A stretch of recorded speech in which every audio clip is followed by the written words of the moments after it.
Hello and welcome to winter. By far one of the best seasons around. I know it's cold, I know it's wet, I know it's miserable, but there's nothing I love better than sitting in front of a fire. An open fire crackling away. Oh, the radiant warmth, just beautiful where I am in Melbourne. There's less to do around the garden. The watering pressure eases off as well. It's trees nice and quiet. It's a great time to have a holiday too, if you're going to go somewhere a little bit warmer, because the trees do require a little bit less overseeing, a little bit less maintenance from us from the point of view of watering. But it's without a doubt, and I'm yet to be proven that this fact is wrong, it's by far the best season for your pines. They look fantastic at this time of the year. If you do the maintenance on them, do the work, do the styling, do the bending, the branch placement, the wiring, shaping, styling, all that. If you do everything right with them, then winter is by far the best, without a doubt, time for your pines. It's also a great time for your deciduous because there's no shelter. There's nothing to hide behind. All that structure, everything is visible right in your face, and there's no way to hide from it. So at this time of the year, I thought it'd be a great time to start talking a little bit about structural issues because they become apparent. They stand out like a sore thumb, and there's some choices you've got. You can take action on them, or you can not. So I want to just spend a bit of the podcast having a bit of a talk about that, as well as that, with the work that gets done at this time of the year on pines especially. You may only have a few trees, and you might not be flying into them and completely ready to jump into the work. So I've got a few little steps that I use about the mode that you set for yourself when you're working on trees, and this applies across the board, not just for pines, but it came to a thought the other day when I was working through trees, and I'm helping give guidance to people on what to do and when to do it and how to do it. And I started saying, well, just set yourself in this mode. I talk about horse blinkers where you just have a very narrow focus on what you're doing. And I think that if you can put yourself in the mode to say, okay, my mode at the moment while I'm working on XYZ tree is to do this particular task, and just do that task, and then you start working into the next one. So I want to spend some time talking about the modes of activity that we're going to be using when we're working through our trees, which will make your life a hell of a lot easier. So thanks for listening in as always, and let's get into it.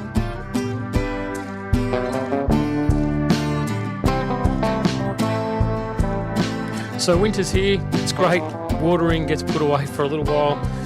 It's a rare occasion that we have to do watering. It might be every 5 odd days, something like that. It blows out a lot anyway. I can't give you an exact figure. Obviously, it depends on where you are. Don't just take my advice for it. Only give the trees water when they need them. But I appreciate and understand that they're also at that point where they've gone dormant. Vast majority of trees have gone dormant, or if not dormant, then they've slowed down quite considerably. So that uptake of water is going to be a lot less. I talked last week and have talked about before about the issues that come with overwatering and the facts, or the signs or the signals that trees give you the heads up to say, hey, there's going to be a problem with this tree. And I've experienced it firsthand with some of my trees working on pines. Bring them in after a bit of a wet weather. There's that sludge on top of the pot, so I've got to get in and take action to correct that. So don't ignore those signals that the tree gives you, because getting onto them nice and early will make a massive difference. And winter also means that it's a lot easier to see what we're dealing with when it comes to structure of our trees. I'm focusing specifically here on deciduous because this is an amazing time. This is when the hard work that you've put in, all that effort, all that pruning, all that pinching, all that cutting, everything comes to the fore where you get a bit of a pat on the back, or you get a scorecard that says you can improve a little bit, buddy. You maybe could have done a bit more with that. If you've pruned a silhouette, if you've hedge pruned as they call it, then I believe that you'll be looking at some pretty ugly knuckles of growth, where instead of just having a couple of branches with fine, delicate, forking branches that divide off nicely, you'll have a bit of a cluster where there might be a bunch. Might be 3, 4, 5, 6, 7, something like that, and there'll be a bit of a knuckle. There could be some quite thick branches as well that you're looking at out towards the tips, where when they're done right, it's very fine and delicate towards the tips of the branches. So that sort of reward comes along and you smile and go, yes, that's nice. But it always happens with our trees where they start to push out, they start to get longer, they need a bit of a cutback, and it's time to look at your trees and do an assessment. I wouldn't be rushing in right now with your deciduous in that dormancy phase doing any significant work now. In fact, for me, I'd leave them aside. I'll leave them aside until it gets to late winter, early spring, knowing that the trees are about to wake up or have woken up, about to start, pushing resources out, start to open up buds and get some foliage back again. Then I know that they're going to be healing from the cuts that I'm going to make. So right now, it's not a focal point for me to necessarily do the work, but it's a lovely time before that foliage comes back to really have a good hard look at it and give it an honest assessment and say, well, what do I need to change? What do I need to do with these structural issues? And let's talk about structural issues in general. Let's say you've got a native or a pine, it doesn't really matter, any kind of tree that's got some kind of a structural issue with it. You've got to have something which allows you to get past the fact that it's a blocker. If you've got an ugly bend down low in the trunk, it might be reverse taper, it could be bar branching, it could be anything that's structural with the tree that you look at and go, that's really a problem. I don't like that. I've got to do something about it. Well, there's a few things that we've got up our sleeve. We can solve what we can either now or sometime in the future. So that's a really important point, that you don't necessarily need to resolve whatever issue it is immediately. Like I still thoroughly believe that when you look at your bonsai, you've got to still be in love with it. You've still got to have that passion and go, that looks fantastic. Like, the silhouette's just perfect. I love it. It's one of my favourite trees. When it drops its leaves, you have a look at it and go, yeah, that's pretty ugly. That part there, that bar branching, that big, thick, coarse branch, the one that provides a vast amount of foliage, for instance, on, say, one side of the tree, you might look at it and go, that's just dead ugly now. And I know good structure is good bonsai. I've heard that so many times, but if I improve the structure of this tree, then what I love about it, I'm going to lose. And I'm not asking you to do that. I'm definitely not asking you to go and, chop off half the tree just for the fact that you want to get good structure. But it can be something that you plan for in future. And that planning process is, you know me, I love the word plan. It could be a thread graft to replace that branch. It could be waiting for a bud to appear at the base that grows out, and suddenly 2 or 3 years down the track is strong enough and significant enough that it's taking the place of that branch that's the one that's the structural issue. So you don't necessarily need to do it now, but it's got to be something that you solve or resolve some point in the future. Have it on the list of things to not ignore. How's that sound? Rather than saying, okay, get to the end of winter in 2026, cut it off. How about you say, okay, within the next 2 to 3 years, my medium-term plan for this tree is to replace that branch. All right, that way you can buy yourself a leave pass, take the pressure off your shoulders, stop worrying what anyone else is thinking about it, and just say, well, in the future, I've got to have this happen so then I can fix that structural issue that's on the tree. So I definitely don't want that feeling that you've got to constantly push your tree back to a state of nothingness, especially if you love it the way it is now. That's the great part about bonsai. It's all about you. All I'm trying to recommend is that, with the good structure is good bonsai, those structural issues, we have to have a way to move beyond them. You have to have some kind of path now or in the future to fix the problem. And that leads me to the second point for the structural issues. You may need to learn to live with what can't be changed. You might not be 100% happy with it when it exposes itself. For instance, the deciduous during this winter period. You may look at it and go, oh, there it is again, that's ugly. But if for 9 months of the year you've got a smile from ear to ear and you love the tree and it's exactly what you want, well then maybe during the winter period, rotate the tree into a non-highly visible area of the yard. There's nothing wrong with that. I always talk about it with my prunus. I love them when they flower, and once they've flowered for me, they're so-so. Their foliage is so-so. Their structure is so-so. They get dieback. The trunks are really nice. I do love them. I do love them in the winter period when you get to see some of the gnarly corky bark and deadwood and all that stuff that comes with it. The structure on the trees I could take or leave because of the dieback that they get. But when they flower, it's right, you are number one in my yard. So when you've got a tree that's got these structural issues that really do disturb you, but you look at it and think there's no way around it. The issue is in the nabari of the tree, or maybe it's low down on the trunk that you cannot fix. Like looking at it, you've got to learn to live with it. That you got a couple options. You can learn to live with it, or you can move the tree on, because some things are just so far outside of our control that we just don't have a choice. We just don't have a way of fixing it. There could be things like carving, which may or may not work depending on the variety of the tree. Yeah, carving it may actually make it worse, and that's the next point. We can either enhance or hide some structural issues, and hiding's not in the good structure side of things, but I really want to let you know that they're both viable options.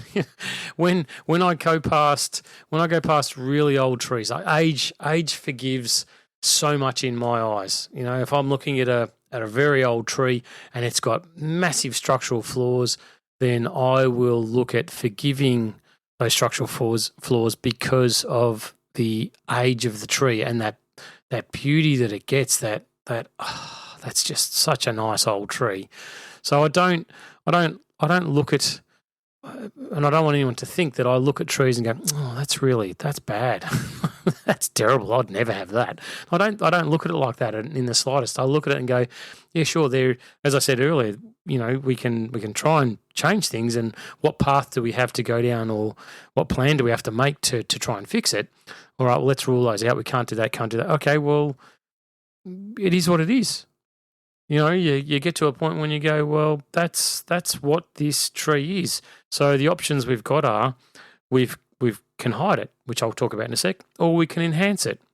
Now, the enhancing part, I actually really like that because, I don't like the term cookie cutter. I don't like to think that things are mass produced to look the same way just because the foliage on the tree looks the same or the branch angle looks the same. The trees are all unique. Every single bonsai around the world is 100% unique. They're never going to be exact copies. That's just the way nature works. You're never going to get exactly spot on, similar, same design, structure, whatever it is. It's just not possible. So they might have the same feel, but hello, that's welcome to the species. That's how they work. A lot of natives that I hear don't fit that cookie cutter mold. Well, sorry to say, but the species dictates that they grow a certain way and they look a certain way and they have a certain feel. So, anyway, I think that you can grab something different, a structural imperfection, enhance it. Really, don't hide it. Just push it to the front. Look at this. This is wrong. But as I said, once it gets to the point where I'd see it as an older bonsai and it gets that feel to be old, it makes me stop and look at them. The bigger the imperfection, it's like, okay, well, that's an enhancement. That's something that the artist, that the owner, that the custodian, that the technician, whoever's watering the tree, whoever owns the tree at that point, they've really made a decision to go, well, you know what, here it is. It could be a pigeon breast. It could be reverse taper. It could be whatever. I don't look at it and go, wow, that's really bad. That's that's a no-no in the world of bonsai. Not at all. I'd look at it and go, wow, that's fantastic. You've actually embraced it, you've enhanced it, and you've pushed it to the front. So now I have to look at it, and it does get away from the trees that have the similar feel that really makes something unique and stand out. And when it comes to young trees, let's say it's a young whip, yeah, of course you'll definitely focus on how do I eliminate those issues, or how do I focus on trying to remove that sort of an issue away. And it might be, if it's reverse taper, maybe a sacrifice branch somewhere else on the tree, or whatever it is that you're trying to fix. You might do that with a younger tree, but when it gets to be an older tree, it's actually something to grab hold of and say, you're unique in this world, in this space, and love the tree and spend time with it and work on it as hard as you possibly can to enhance that area and really, really push it to be something that's fantastic. So when you're looking at hiding hides a broad term, you might try to eliminate / hide the structural flaw with something like an angle change. Does if it's pigeon breasting, does leaning the tree back and then maybe bending the apex forward, does that hide or does that eliminate the issue that we're looking at? It could also be something like a change of front, a rotation of the tree, clockwise, anti-clockwise.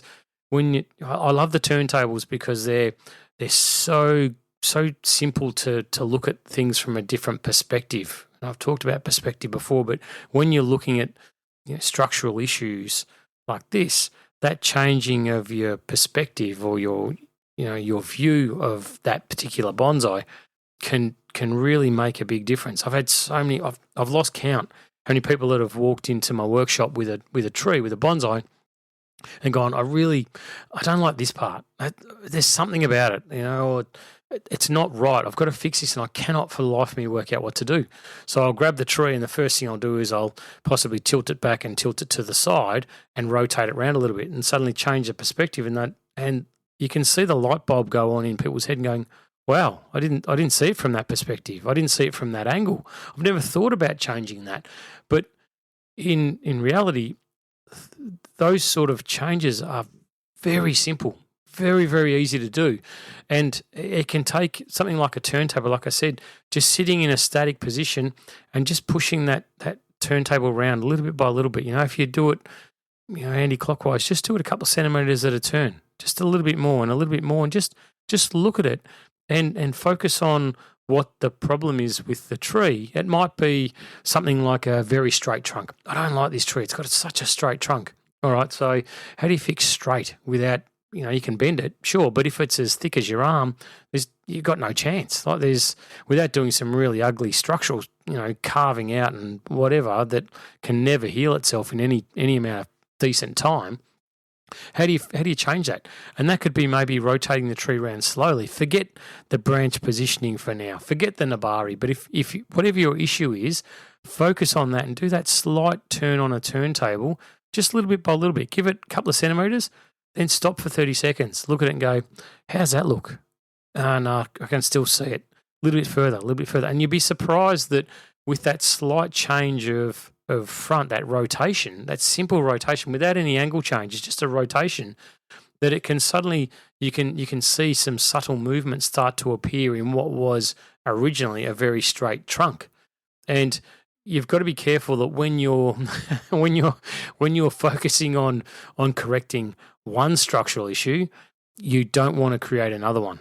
It might be that you've got movement on the trunk at the current front, but to fix, for example, pigeon breasting, that bulge at the lower base where it sticks out like a potbelly, rotating that round a little bit further might mean that movement that you had in the trunk suddenly goes very, very straight. So you fix one to compromise on something else. And you've got to be very careful that you don't start going round and round the merry-go-round, just chasing your tail constantly, because you need to settle somewhere and go, well, that unfortunately or fortunately, that's the best solution that I've got. And that slight rotation, that front change can make such a big difference. But then when you and this is where wedges, bits of timber on an angle or anything that really help with trying to fix these structural things, because you can not only get the rotation on a turntable, but you can wedge things from different angles, and suddenly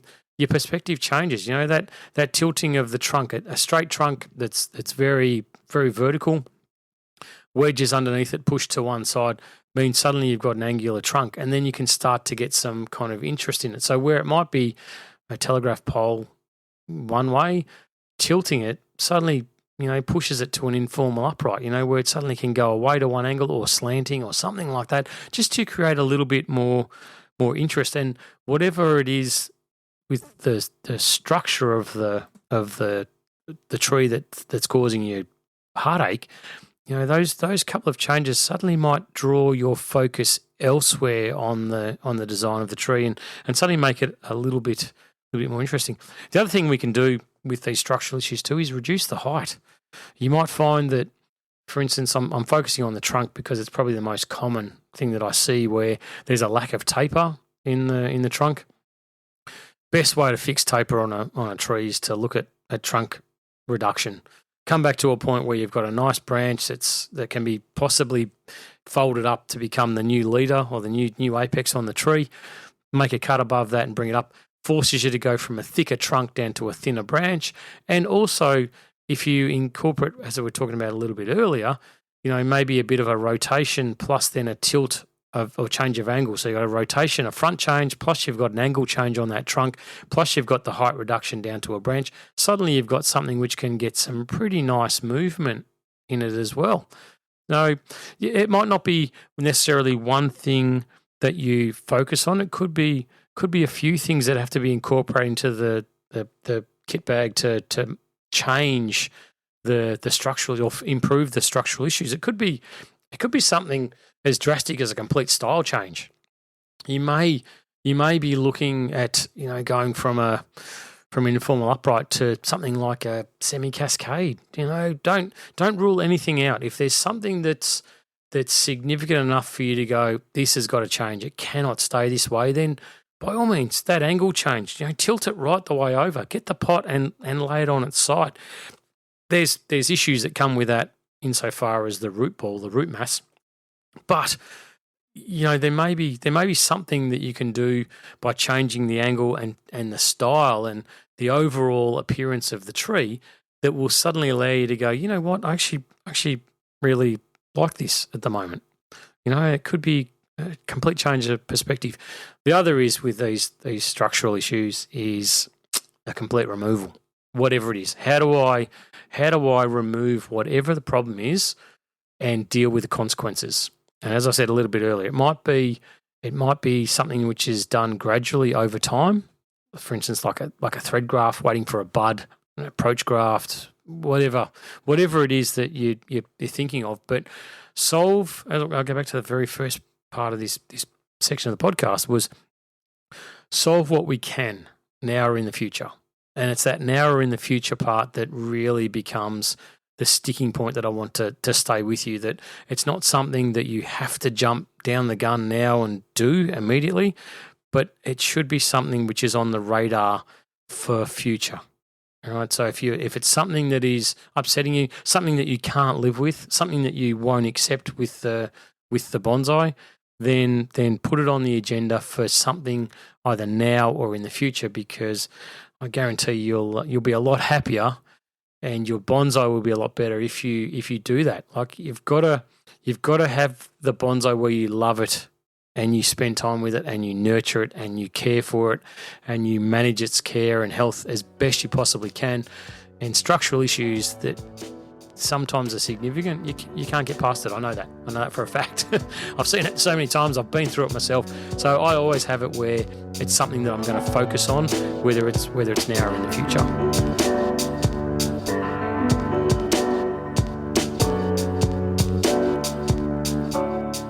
So when you're in your car, most modern cars these days have a mode: sports mode, economy mode, cruising mode, whatever it is. They've got a mode, which means that they're going to operate a certain way. And it is more enjoyable for the driver, or it achieves a purpose, whatever it is. So it got me thinking the other day when I was driving that, and also from having chats with a few people in the workshop that try and jump around from one thing to the next, and it sort of like ends up to the point where nothing is truly finished, nothing's truly achieved to a high level, because there's always bouncing around. And for me, I find that if I can put myself into a mode when I'm working on my trees, and this works really well for me, so I'm hoping that it's a piece of advice that you might be able to use yourself when you're working on your trees. It doesn't just apply to pines, but I was plucking needles the other day, and I was looking at cutting back, and I was styling and shaping. I was doing the whole bag of tricks on my pines. And I like to think about things for the podcast while I'm working, and the advice that I give people through workshops and when I see them and work on collections or whatever it is. And it was to be in a certain headspace, in a certain mode.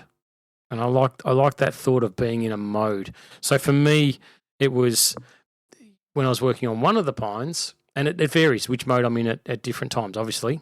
But this one, when I first put it in front of me, it's a tree in development, so it's not at the pointy end of being a finished bonsai. But I was in the mode thinking, this thing's got too big. And when it's shot after being decandled, some of the growth on there has got quite long. So I want to go into cutback mode.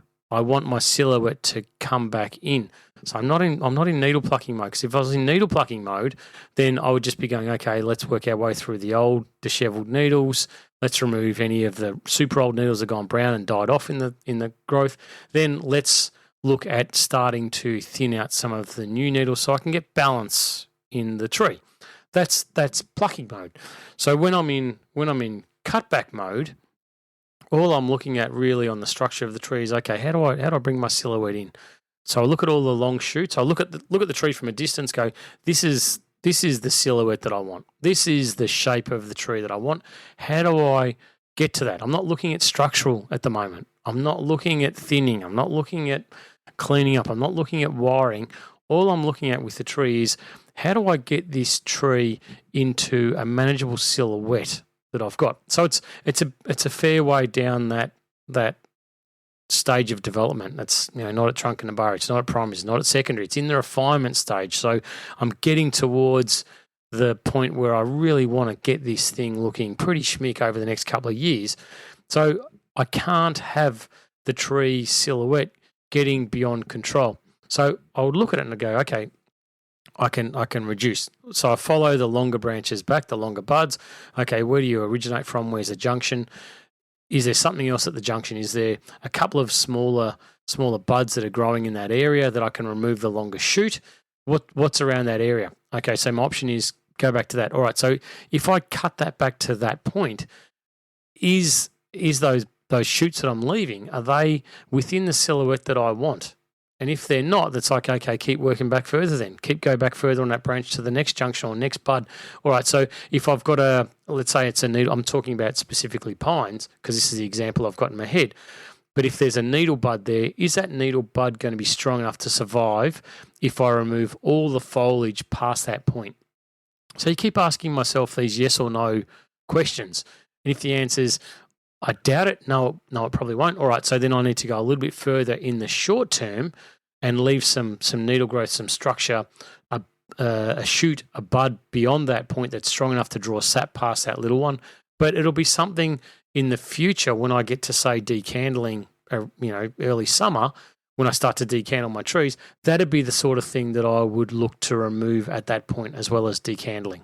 So it's not something that you have to necessarily resolve right here and now. But once you're in that mode, they're the questions you ask yourself. Where can I cut back to? What's behind that point?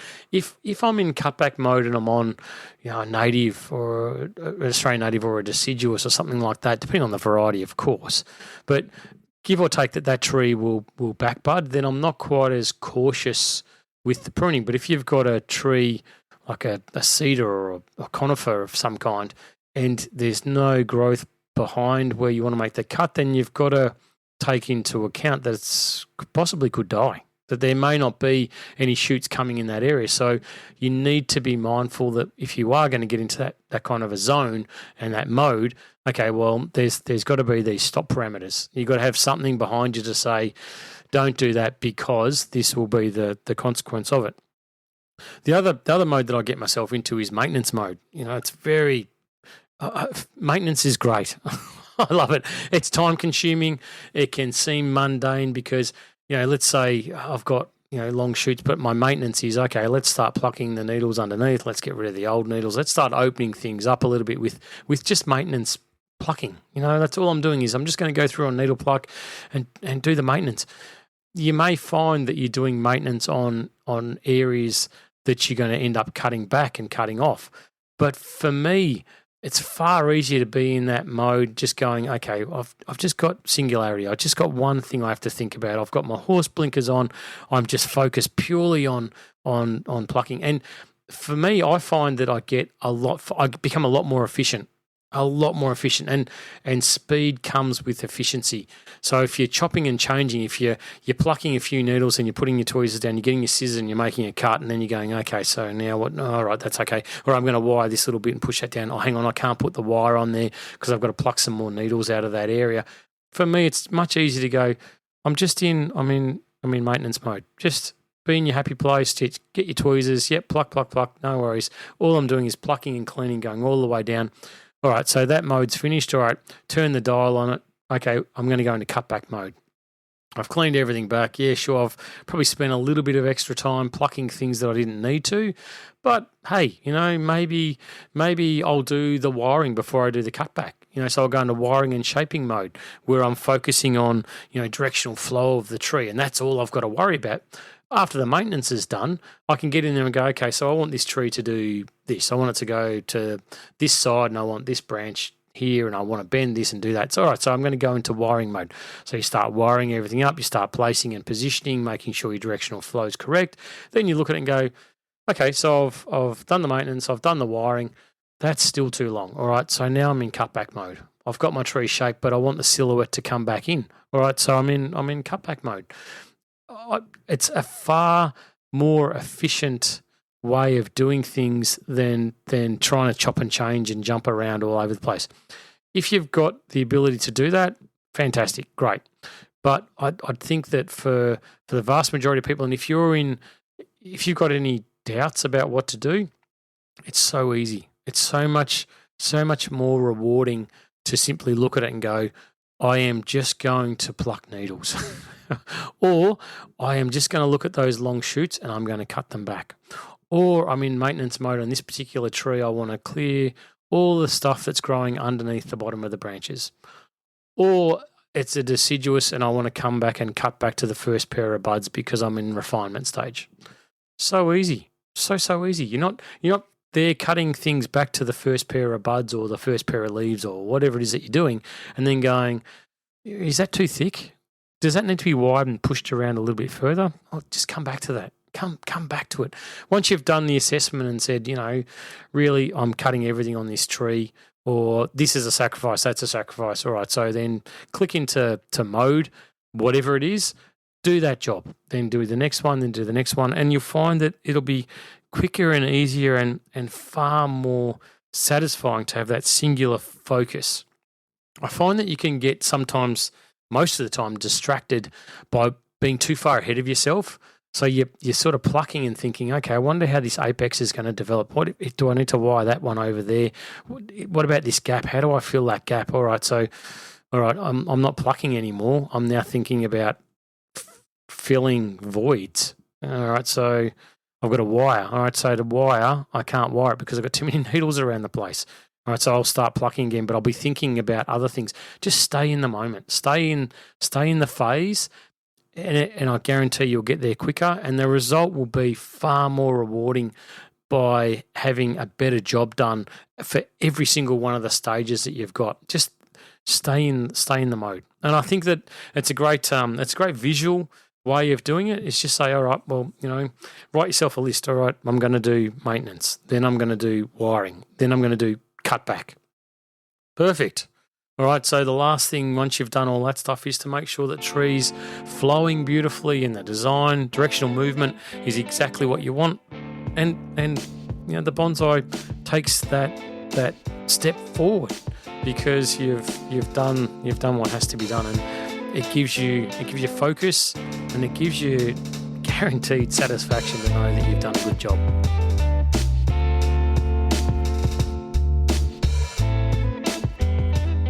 Bonsai world is chockers. I was talking with a friend of mine the other day, and he said, his partner is Japanese, and he said she tries to watch the football in Australia from overseas, and she couldn't get her head around what the word chockers meant. So I thought I'd throw it into the podcast.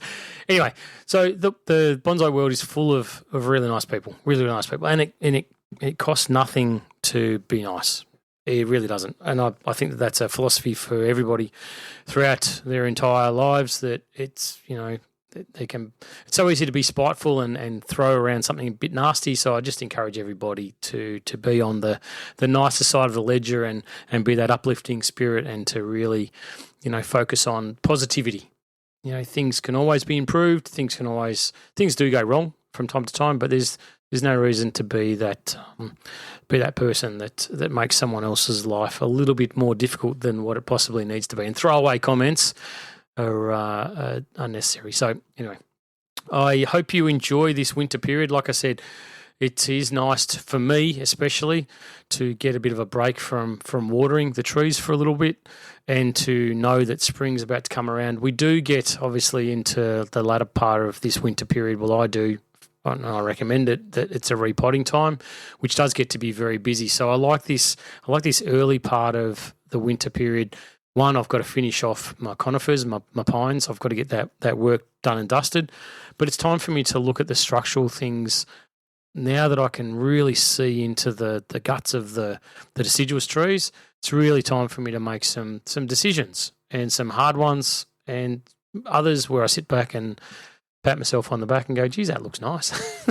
That's really, really paid off, because when spring gets here and those deciduous take off and they suddenly get to be a hell of a lot of work again, that's when sort of the grind starts with the trees. But, getting that bit of a reward for the winter period is very nice, and I strongly encourage you to stop and smell the roses and draw a breath and enjoy. But also, also plan for the future. Planning, it's a big one. Big one for me. All right, thanks for listening in. Thanks to the subscribers for what they do, for everybody that listens to the podcast, and it's greatly appreciated from my side of the radio. I can tell you very, very much so. So thank you very much. Thanks for listening, everybody, and I'll be back next week.